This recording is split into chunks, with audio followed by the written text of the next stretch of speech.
안녕하십니까. 제가 이번에 120회 컴퓨터 시스템 응용 기술사를 최종 합격하게 돼서 정보처리 기술사 브이로그라는 채널을 운영하게 되었습니다.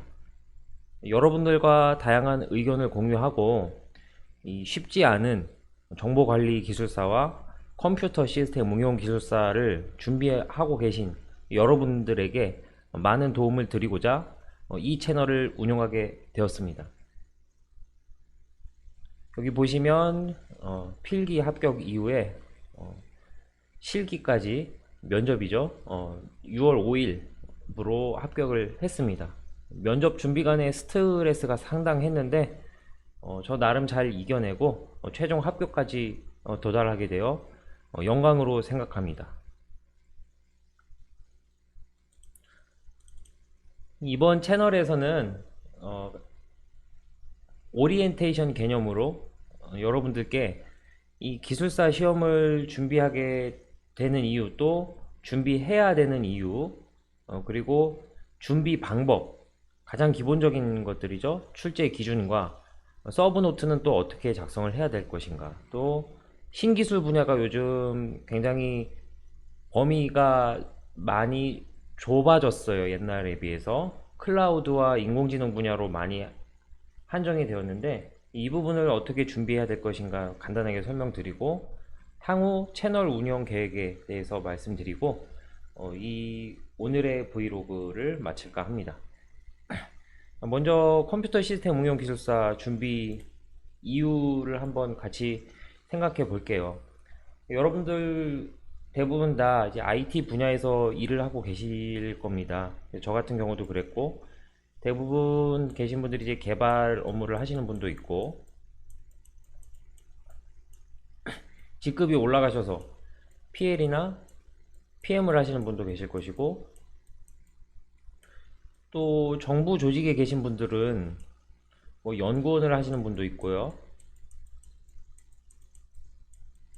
아니면 뭐 공무원 분들 같은 경우에 무슨 뭐 실무자 혹은 뭐 과장 이런 거를 하시는 분도 있을 것입니다. 근데 이렇게 업무를 하다 보면 어느 순간 이런 생각이 들 때가 있어요. 나의 전문성이 무엇인가?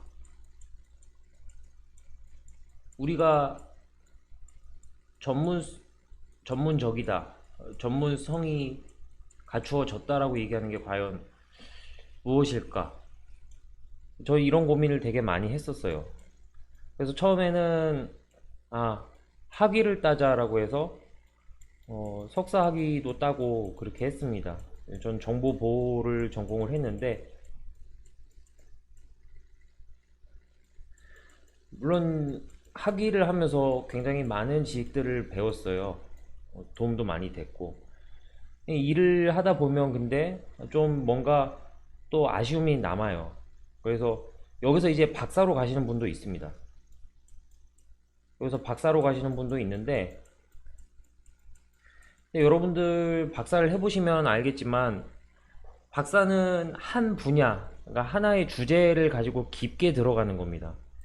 그러니까 한 분야에 대해서 굉장히 깊게 들어가는 그런 좀 커리큘럼이라고 해야 될까요? 목표를 가지고 있는데, 이 부분이 과연 전문성을 가지고 있다고 물론 그 부분에 대해서는 내가 전문가가 될 수 있지만, 다양한 업무 분야, 그런 나의 경력과 연결시킬 수 있는 그런 어떤 포괄적인 지식, 이제 그런 것에서는 글쎄요, 뭐 좋기는 한데 약간 좀 의미가 있을까 하는 생각도 들더라고요.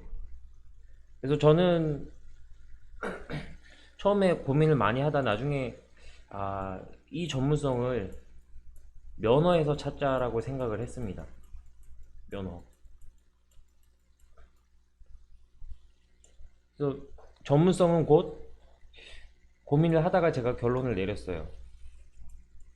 전문성은 라이센스에서 나온다. 그럼 내가 일하는 분야에서 라이센스가 어디에 있을까 고민을 해보니까 기술사라는 것이 있었어요. 이게 이제 30대 초반대 일이었는데, 처음에는 되게 막막하더라고요. 책을 폈는데 범위도 되게 많고 책도 두껍고 기출문제를 보니 도대체 일단 문제 자체가 해석이 안 되더라고요. 굉장히 막막했는데 또 하지만 또 준비를 하면서 은사님도 만나고 스스로 스트레스를 이겨가면서 공부를 하다 보니 결국 목표에 도달을 했습니다.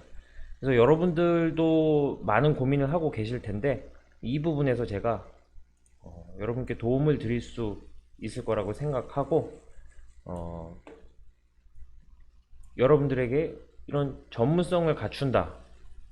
그거는 바로 라이센스이고 우리나라에서는 기술사 자격증이다 라는 관점에서 설명을 드리고자 하고 또 제가 이 기술사 시험을 준비한 계기입니다. 네, 이 부분 설명을 드렸고요.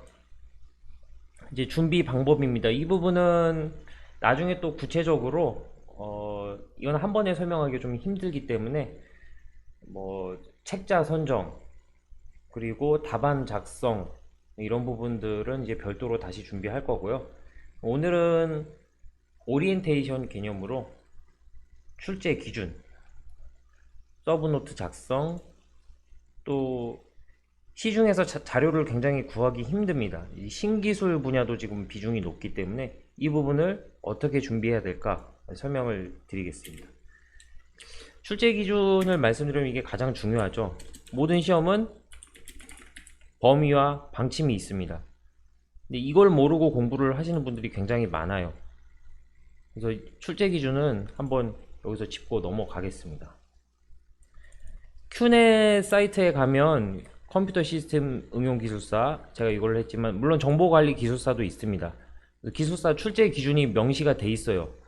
이게 왜 중요하냐면 이 출제 기준이 19년 1월부터 나왔는데 출제 기준이 나오기 전에는 문제들이 대단히 광범위하고 그 좀 어떤 방향성을 찾기가 굉장히 힘들었는데 이 출제 기준이 제시된 이후에는 기술사 시험이 범위가 조금 좁아졌고 또 기본 이론 위주로 많이 나옵니다. 그래서 저처럼 외우는 걸 잘 못하고 책 읽는 거를 좋아하시는 분들은 굉장히 유리해졌습니다. 여기서 보시면 자, 컴퓨터 시스템 응용 기술사는 현재 이 출제 기준은 앞으로 2년간 유효하다는 거 알 수 있고요. 하드웨어, 소프트웨어, 설계, 구현 그 밖에 내용을 포함을 하는데 컴퓨터 기초 이론, 하드웨어 시스템, 시스템 소프트웨어, 응용 소프트웨어와 네트워크 문제도 굉장히 많이 나오고 있습니다. 시스템 보안, 평가, BMT, TPC나 스펙 같은 것들, 법규, 정책, 표준, 특히 이 부분은 7번 항목 같은 경우는 면접에서 많이 나옵니다. 그리고 필기를 준비하실 때는 감리의 관점에서 준비를 하시면 되고요. 최신 기술 동향은 정확하게 딱 범위가 한정이 돼 있죠. IoT, 클라우드, 인공지능, 스마트 팩토리, 빅데이터. 최근에는 클라우드와 인공지능에 집중해서 많이 나오고 있기 때문에 이 부분은 준비를 해 주셔야 됩니다. 또 하나 눈여겨보셔야 될 것, 디바이스 드라이버 분석 및 설계. 이 부분이 지금 제가 기출문제도 보면 없거든요. 기출문제도 없는데 이 디바이스 드라이버 분석 및 설계는 준비를 해 주셔야 될 것 같습니다. 이거를 준비를 해서 문제가 반드시 나올 텐데 요 문제가 나왔을 때 고득점을 가져갈 수 있도록 그렇게 준비를 하시면 될 것 같아요. 이 범위가 굉장히 넓은 분야이긴 한데 그래도 이렇게 한정을 시켜줬기 때문에 출제 경향이 기본 이론 위주로, 그리고 신기술 분야는 인공지능과 클라우드에 좀 한정이 돼서 나오는 경향이 있어요. 그래서 이 출제 기준선 반드시 숙지를 하고 넘어가야 되겠습니다.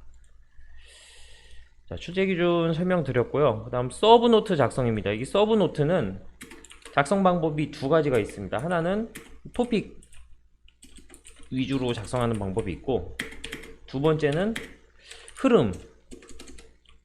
흐름과 핵심 위주로 정리하는 방법이 있어요. 저 같은 경우는 이제 토픽을 따로 모아 놓는다기보다 이제 흐름과 핵심 위주로 정리를 했고, 샘플을 한번 보여드릴게요. 먼저 이제 토픽의 관점에서는 이거를 서브노트라고 하기 조금 애매할 수 있지만, 이 보안 분야에서는 사실 대칭키와 비대칭키, 대칭키가 혹은 공개키라고 하죠. 이것만 알면 보안은 50% 이상 해결이 됩니다. 그래서 저는 이건 어디에도 없는 내용이지만 제가 정보보호를 전공을 했기 때문에 대칭키와 비대칭키라는 이 주제를 가지고 보안은 이거 하나만 가지고 들어갔습니다.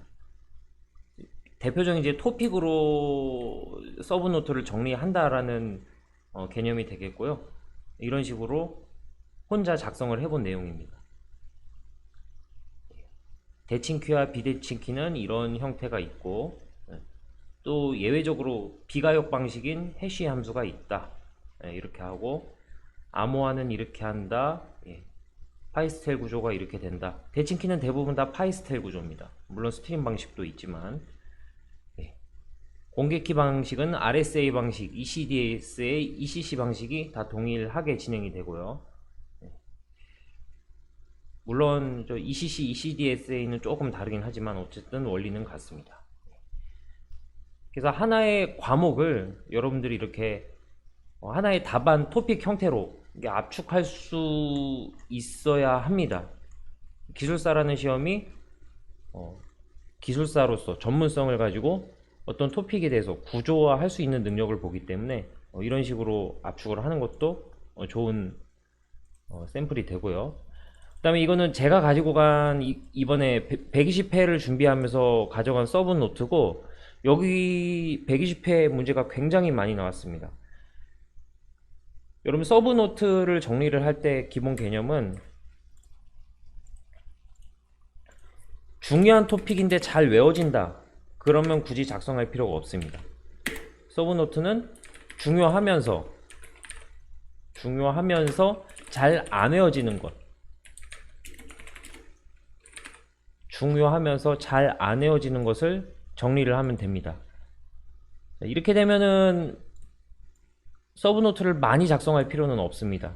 서브노트는 뭐 정해진 분량은 당연히 없겠죠. 사람마다 다 다르기 때문에 저는 30페이지 내외가 적절하다고 생각을 해요. 이걸 넘어가면 머리에 잘 안 들어오고요. 또 이걸 작성하는데 시간이 너무 많이 걸립니다. 그래서 여러분들 기술사 준비를 하면 30페이지 정도의 한 서브노트를 여러분이 가지고 있어야 됩니다. 그래야 합격을 할 수 있어요. 물론 사람마다 다르지만 저는 서브노트를 17페이지짜리로 갖고 있습니다. 이런 식으로 중요한데 잘 안 외워지는 것들, 와치독 타이머 같은 건 중요하죠. 메모리 매핑 기법, 태그라인 워드, 버스 중재 방식, IO 처리에 관한 것들.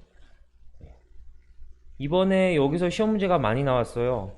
네트워크, 특히 네트워크에서 나왔는데, 네트워크 같은 프로토콜 스택이 중요하고요. 자, 여기 이번 시험에 나왔던 슬라이딩 윈도우, 혼잡 제어. 슬라이딩 윈도우는 다른 얘기로 저 흐름 제어라고 하죠. 그리고 충돌 방지, CSMA CD, CSMA CA. 여기 이번에 시험에 그대로 나와서 이 부분은 고득점을 맞았습니다. 소프트웨어 공학은 복잡하게 갈 필요 없이 저는 한 장으로 압축을 했어요. 소프트웨어 공학을 접근하는 관점은 정보 관리는 모든 항목을 정확하게 다 아셔야 되고, 컴퓨터 응용 준비하시는 분들은 요 ISO 스탠다드를 핵심을 다 정리를 하셔야 됩니다. 그래서 프로세스 품질 그리고 프로덕트 품질을, 자 보시면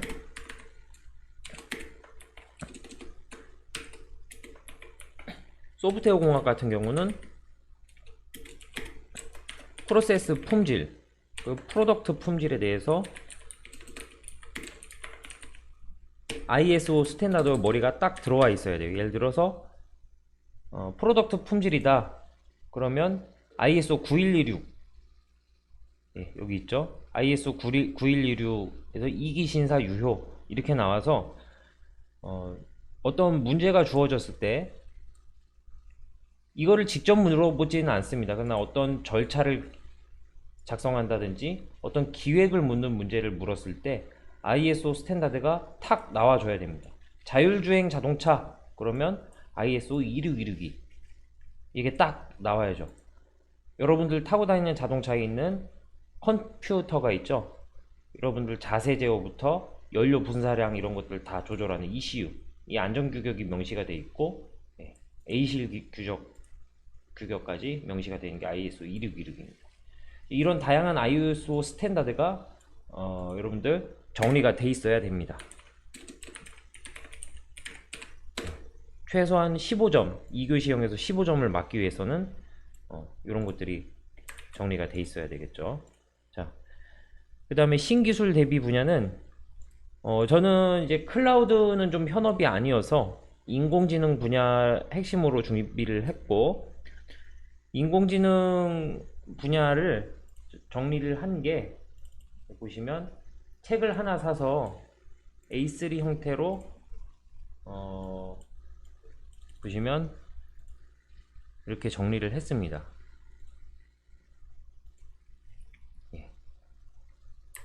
A3 형태로 책 한 권을 정리를 해서 지금 여기 보시면 인공신경망 뉴럴 네트워크의 히든 레이어가 이런 파라미터가 정의가 된다. 이 파라미터 안에 세부 내용은 이렇게 된다. 여기서 하나 딱 찍어서 이제 시험 문제가 납니다. 활성화 함수, 손실함 함수, 뭐 규제 이런 것들 충분히 나올 수 있는 내용들이고요. 그 다음에 좀 심화로 들어가면 적대적 생성 신경망 이런 것들 앞으로 나올 수 있는 문제들이고요. 책 한 권을 이렇게 정리를 했습니다. 인공지능 분야에서는 지금 일종의 기준서가 좀 애매합니다. 기준서가 애매하기 때문에 그러니까 여러분 관점에서 어떤 책이든 좋아요. 읽기 편한 책을 하나 선정을 해서 이거는 별도로 정리가 필요합니다.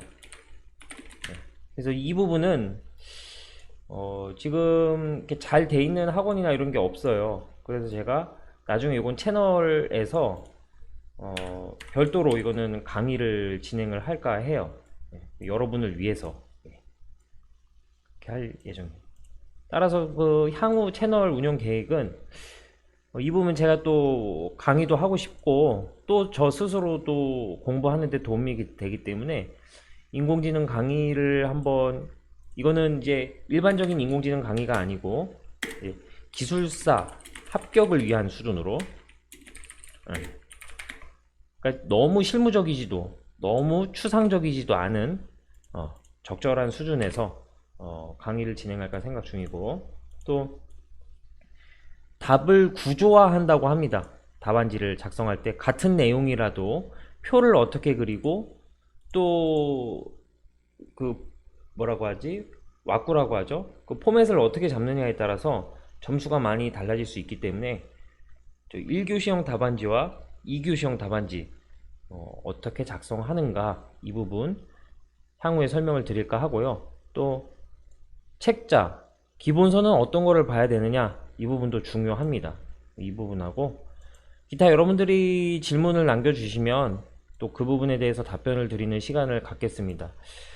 제가 봤을 때 일반적으로 많이 질문이 나올 법한 게 전부 다 여기 계신 분들 다 직장인이시잖아요. 그래서 일을 하면서 시간 관리는 어떻게 하느냐 또 하는 부분하고 또 중요한 게 이 스트레스 관리입니다. 공부 한 9개월? 1년은 못 가요. 한 9개월 정도 지나면 사람이 굉장히 지치게 되는데 이 스트레스 관리도 굉장히 중요합니다. 저도 사실은 막 열심히 공부할 때보다 이제 마지막에 이렇게 하다가는 내가 스트레스 받아서 못 견디겠다 싶어서 취미를 하나 만들었습니다. 그 레이싱 취미를 가지게 되었는데요. 그래서 취미 생활을 막 하다 보니까 어느새 합격에 와 있더라고요. 그래서 스트레스 관리도 적당히 해줄 필요가 있습니다. 이 부분은 나중에 또 다루도록 하고요. 처음으로 채널을 운영하다 보니 좀 모자란 부분이 있을 수도 있는데 뭐 그런 부분들은 앞으로 차근차근 보완해 나가겠습니다. 감사합니다.